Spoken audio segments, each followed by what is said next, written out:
Hello, একটা জিনিস record করতেছি, সেটা হলো নলেজ শেয়ারের। ঠিক আছে, আমরা একটু টেস্ট করছি আসলে রেকর্ডটা ঠিক মতো হচ্ছে কিনা। তো সেই জন্যে আমাদেরকে একটু সময় দিতে হবে।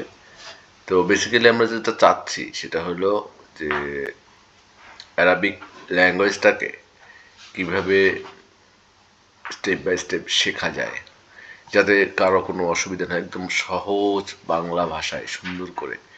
যেমন এটার প্রথম যেটা থাকে সেটা হলো যে অ্যালফাবেট। অ্যালফাবেট কি? আরবিতে যেটাকে বলে হরফ। যেমন আলিফ বা তাস, এটা আমরা সবাই জানি এবং এটা কোথা কোথা থেকে উচ্চারণ করতে হয় তাও জানি। কিন্তু এর পরবর্তী যে অংশটা সেটা হলো কি, যে এইটার মধ্যে যেমন ইংরেজিতে যেমন প্রোনাউন থাকে, এটার মধ্যে কিছু প্রোনাউনও থাকে। প্রোনাউনগুলো যেমন ধরেন পার্সোনাল প্রোনাউন, তারপর আছে পজেসিভ প্রোনাউন, আবার আছে personal pronoun with short form with verb, এবং প্রেজেন্ট ফিউচার টেন্সে এক রকমের, আবার personal pronoun short form with verb past টেন্সে হলো আর এক রকম।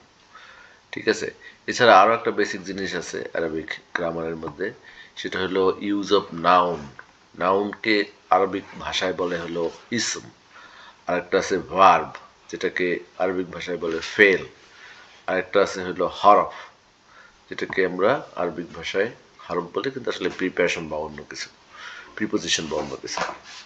তো আমরা এখানে একটা জিনিস বলবো, সেটা হলো যে ফার্স্ট পার্সন। ফার্স্ট পার্সন কি? ফার্স্ট পার্সন হলো আনা, মানে আমি, আমরা, এটা যেমন ফার্স্ট পার্সন না, সেরকম আনা। সেকেন্ড পার্সন কি? সেকেন্ড পার্সন হলো তুমি, তারপরে তোমরা, যেমন আন্তা, তারপর আন্তুম। থার্ড পার্সন কি? হি অথবা সে, এটাকে কি বলি? হুয়া। ঠিক আছে, এইটা হলো ও একটা পর্যন্ত আমরা শেষ করি, আবার পরে এটা রেকর্ড করব। ঠিক আছে, ওকে, থ্যাংক ইউ।